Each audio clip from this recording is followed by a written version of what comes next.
Il s'est donc exprimé dans un média britannique, le ministre des Affaires étrangères français Jean-Noël Barrot, qui vient de déclarer ceci dans un entretien qui sera diffusé dans son intégralité demain sur la BBC. Il n'y a pas de ligne rouge dans le soutien à l'Ukraine, déclare Jean-Noël Barrot, et cela concerne l'emploi des Scalp, ces missiles longue portée français sur le sol russe. Voilà ce que dit Jean-Noël Barrot. L'Ukraine pourrait tirer des missiles français à longue portée sur la Russie dans une logique, dit-il, et c'est important, de légitime défense. Il n'a pas confirmé en revanche, et c'est la question qu'on se pose bien évidemment, il n'a pas confirmé si des armes françaises avaient déjà utilisé dans ce cadre, comme les Américains le font avec des attaques MS et les Britanniques avec des Storm Shadows, l'équivalent du Scalp depuis le début de la semaine. Le principe a été posé, nos messages au président Zelensky ont été bien reçus, a donc déclaré également Jean-Noël Barrot dans cette interview exclusive pour la BBC. Tout ça est important. On va reprendre d'ailleurs cette citation point par point avec nos invités. On est avec Nicolas Tenzer, on est avec Aline Baïk-Kremer et avec vous, Général Dutartre. On se demandait si des missiles Scalp avaient été employés par les Ukrainiens, avec le feu vert des Français, comme ça a été le cas pour les attaques MS, pour les Storm Shadows. Il semblerait que non, même si on n'a pas la certitude. Le ministre qui ouvre la porte ici avec des conditions, clairement. En fait, c'est le prolongement de ce qu'a déjà dit le président de la République. Le président de la République française, le président Macron, avait déjà évoqué cette idée-là il y a assez longtemps, il y a au moins 6 mois. Ouais. Et pour lui, il n'y avait pas de limitation. D'ailleurs, à notre connaissance, le Scalp a déjà été utilisé en Crimée, mais pas sur le territoire russe. Ce qu'avait donné comme consigne le président de la République, c'est que il y avait quasiment liberté d'emploi, mais simplement, évidemment, forcément, sur des objectifs militaires et dans le cadre d'une riposte.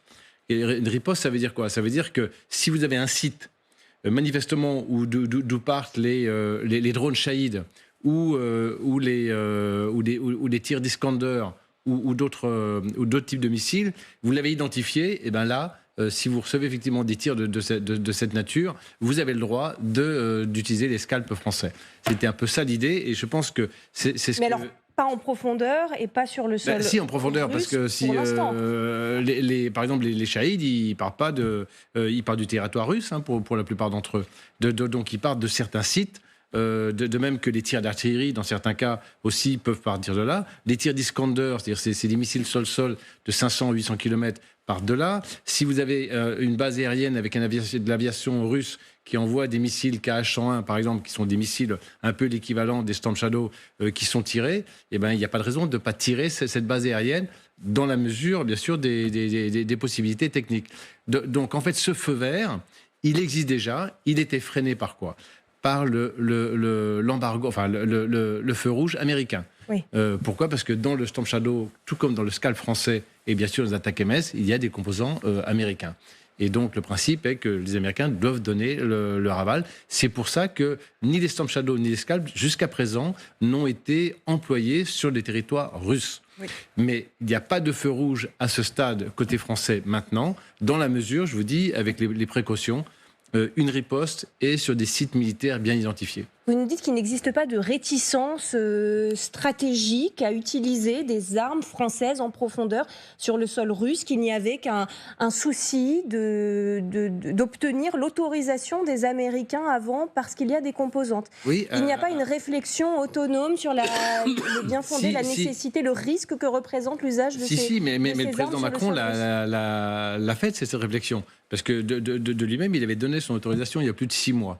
C'était le premier qui en avait parlé. Il dit, pour nous, il n'y a pas de restriction. La seule condition, et elle est quand même notoire, c'est de tirer sur les objectifs militaires bien identifiés qui sont susceptibles d'avoir eux-mêmes porté des attaques au-dessus de l'Ukraine. C'est ça, en fait. Oui. C'est-à-dire tout simplement dans une optique de défense. De toute manière, quelque part, c'est la position française. Oui. C'est la position occidentale. Non, mais il y a une forme de prudence, quand même, général, il y a une forme de prudence. Quand on voit que les Américains ont frappé dès le début de la semaine avec des attaques MS, suivies immédiatement par les Britanniques qui ont fait savoir que leurs Storm Shadows avaient détruit ce dont vous parlez, cette base du commandement russe.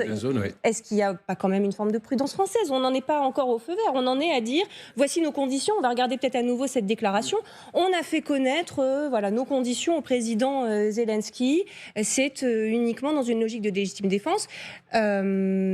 Et il ne confirme pas que ces armes ont déjà été utilisées d'abord. Vous voyez de la prudence là, vous quand même, général ? Oui, mais la prudence qui est la même que quelque part que la prudence américaine. Je peux vous dire que d'attaquer Metz, ils n'ont pas le droit de les tirer n'importe où. Hein. C'est même pire que ça d'ailleurs. Ils doivent proposer des objectifs sur lesquels ils vont tirer, et il y a go ou no go. C'est-à-dire que on vous dit pas d'aller tirer ces objectifs-là. On vous dit on n'a pas de restriction à tirer. En fait, c'est la politique américaine. Oui. Et en fait, quelque part, la position anglaise et française sont voisines de ça, si ce n'est que nous, on avait donné ce principe-là beaucoup plus tôt. Est-ce qu'on est quand même plus prudent ? On va vous poser la question dans un instant, mais si vous le permettez, on va se rendre à Kiev, rejoindre notre correspondant en direct, Stanislas Poirier. Bonjour. C'est une nouvelle qu'attendent bien sûr les Ukrainiens, c'est de savoir si d'autres pays joignent les États-Unis et les Britanniques dans ce feu vert aux frappes à longue portée. C'est pas encore tout à fait oui, selon le ministre des Affaires étrangères, on vient de l'entendre, mais il n'y a pas de ligne rouge non plus. Ça va être une bonne nouvelle pour Kiev dans l'absolu, Stanislas. Oui, tout à fait. C'est une bonne nouvelle pour Kiev qui, depuis des mois, demande ces autorisations pour pouvoir frapper le territoire russe. C'est un point très important des négociations de Volodymyr Zelensky avec ses partenaires européens. Simplement, il faut bien noter que la position française, elle n'a pas évolué. Jean-Noël Barrot, il est venu à Kiev en septembre dernier. Durant ce voyage, il a rencontré son homologue ukrainien et il a tenu exactement le même discours, qu'il n'y avait pas de ligne rouge pour l'État français quant à l'utilisation des missiles français sur le territoire russe, faisant référence à une déclaration du président Emmanuel Macron le 25 mai dernier à Meseberg. Donc pas d'évolution notable en fait de la position française. Simplement, ce qui a changé, c'est la position américaine, puisque dans les missiles Scalp français, il y a des composantes américaines et que pour utiliser ces missiles français sur le territoire russe, il fallait l'autorisation américaine. Donc maintenant que l'autorisation américaine est tombée, les Français sont libres de pouvoir donner leur feu vert, comme les Américains et les Anglais l'ont fait plus précédemment la semaine dernière. Merci beaucoup Stanislas Poirier en direct de Kiev. Pas de changement de ligne, mais pas non plus de tir de Scalp pour l'instant, de ce qu'on en sait. Aline Lebay-Crémer. Oui, pour l'instant, parce que en effet, sur ce point, il est même au crédit de la France, en tout cas côté de l'Ukraine, d'avoir même poussé, en fait, et avoir été un appui politique assez important sur la prise de décision et finalement l'autorisation côté américain. Donc c'est plutôt dans l'autre sens, en fait, que ça se serait passé.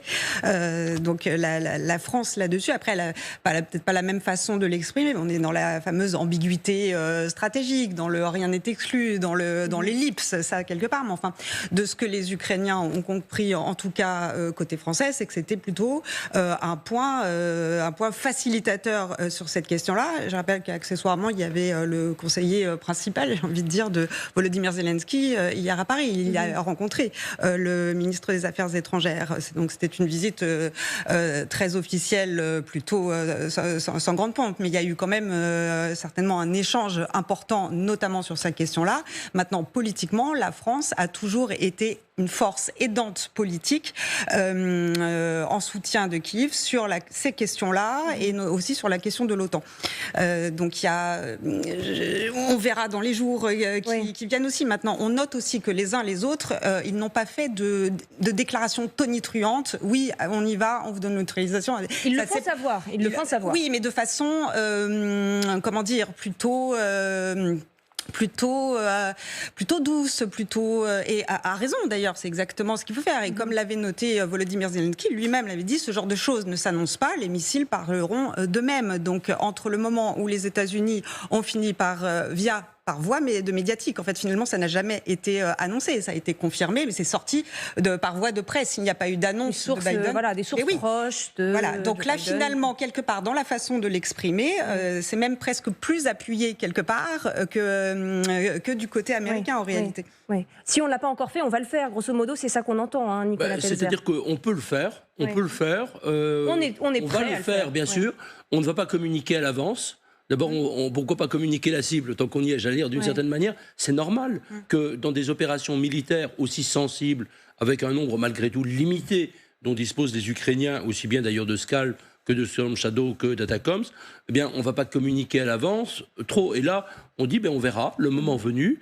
Mais il faut savoir que la France a été, comme l'a rappelé Aline Lebay-Crémer, la France a été plutôt à l'initiative pour essayer de faire lever cette espèce de réticence absolument invraisemblable des Américains pendant si longtemps. Alors pas seulement la France, la Pologne aussi, la République tchèque, les États baltes, les États nordiques, tout le monde, je dirais, critiquait largement, pas seulement les Ukrainiens, ces décisions américaines vraiment complètement absurdes.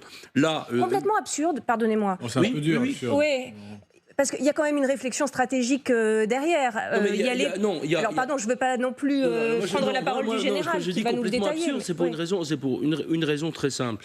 C'est que si nous avions d'abord utilisé ces armes, enfin nous, je veux dire les alliés, de manière générale, plus tôt, enfin, ou en tout cas autorisé les Ukrainiens à les utiliser, je dirais, ça aurait quand même sauvé certainement des milliers ou des dizaines de milliers de vies. Oui. Ça aurait évité un certain nombre de défaites tactiques sur le terrain de l'Ukraine.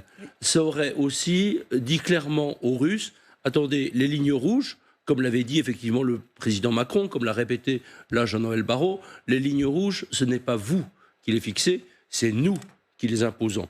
Et je pense que de ce point de vue-là, ça aurait balayé tout le discours finalement de propagande du Kremlin qui parfois envahit les esprits même des dirigeants américains, dirigeants allemands notamment, qui disent oulala, si on fait quelque chose, on entre dans une guerre. D'ailleurs, on peut rappeler que le feu vert n'a pas été donné par Olaf Scholz pour l'utilisation des Taurus. En revanche, toujours pas. On va dire que c'est le pays qui résiste. Et c'est un point de blocage. Mais il faut savoir que les deux pays qui bloquent, qui sont des facteurs de blocage sur ce sujet, ça a été effectivement l'Allemagne et les États-Unis, vous l'avez rappelé, mais reste aussi le facteur de blocage principal sur l'OTAN. Enfin, dernier point très rapidement, dans ce qu'a rappelé, là aussi c'est un rappel, Jean-Noël Barrot dans cette interview, c'est que c'est de la légitime défense.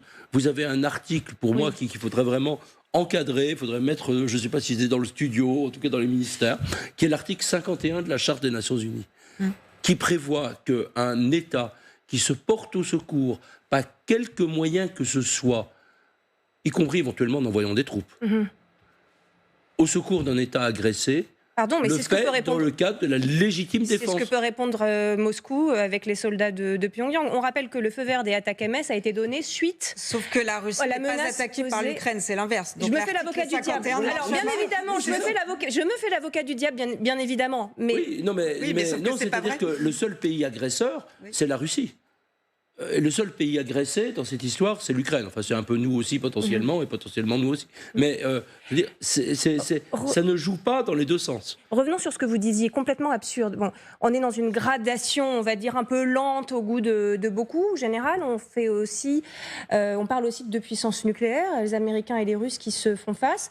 Trop lent, oui, mais est-ce que toutefois, ça a pu permettre de maîtriser ce qui est, il faut bien le qualifier ainsi, une escalade aujourd'hui entre l'OTAN et la Russie? C'est toute la ligne de crête, c'est toute la difficulté.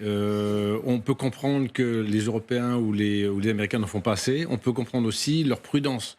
Pourquoi on en revient au mot prudence tout à l'heure. Est-ce que là, la France a tout de même fait preuve de prudence? Je voulais juste... On parle parfois de l'histoire. Et souvenons-nous, il y a peu de temps, on fêtait l'armistice du 11 novembre, la Première Guerre mondiale.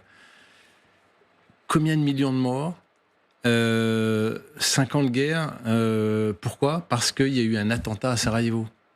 Vous vous rendez compte l'enclenchement qui s'est passé, une guerre mondiale sur toute la planète, et avec des dizaines de millions de morts, des familles... dans quel état on a mis l'Europe et une partie du monde? Parce qu'au départ, il y a eu un attentat à Sarajevo, dramatique évidemment, dramatique, mais vous vous rendez compte Puis un jeu d'alliance qui conduit, un jeu d'alliance qui se fait. C'est ça, c'est la leçon numéro 1, si vous voulez, est-ce qu'on aurait pu l'éviter?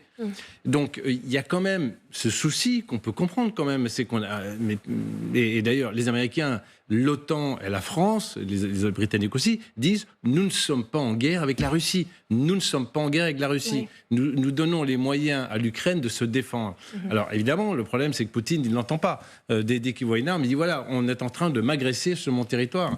Et c'est pathologique chez le président Poutine. Il inverse exactement le discours en permanence, simplement. C'est-à-dire qu'il reproche aux autres de ce qu'il fait. Le problème, c'est que c'est entendu par certains. En tout cas, c'est une justification que certains font mine de croire ou d'entendre. Pour revenir sur ce que vous disiez auparavant, sur les raisons peut-être de cette de cette prudence ou lenteur française avant de tirer ses scalps sur le sol russe, puisque à notre connaissance, ce n'est pas encore le cas, mais seulement à notre connaissance.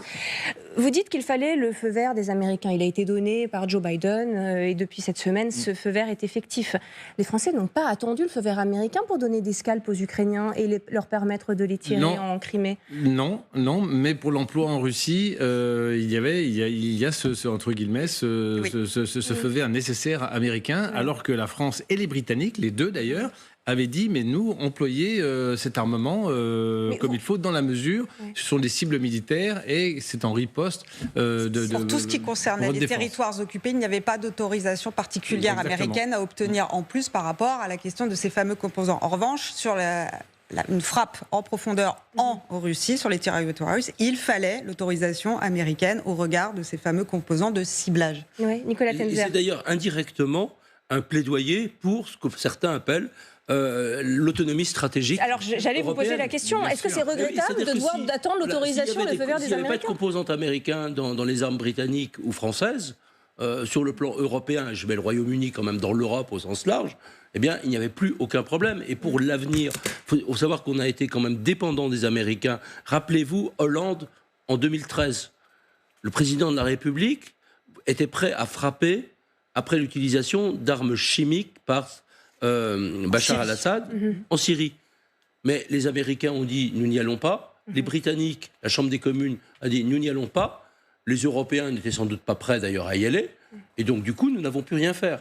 Donc comment est-ce que si les États-Unis demain avec Trump par exemple ou avec un autre un jour président démocrate, peu importe, s'abstiennent, est-ce que nous Français, mais est-ce que nous Européens, nous aurons les moyens et la capacité juridique à intervenir ?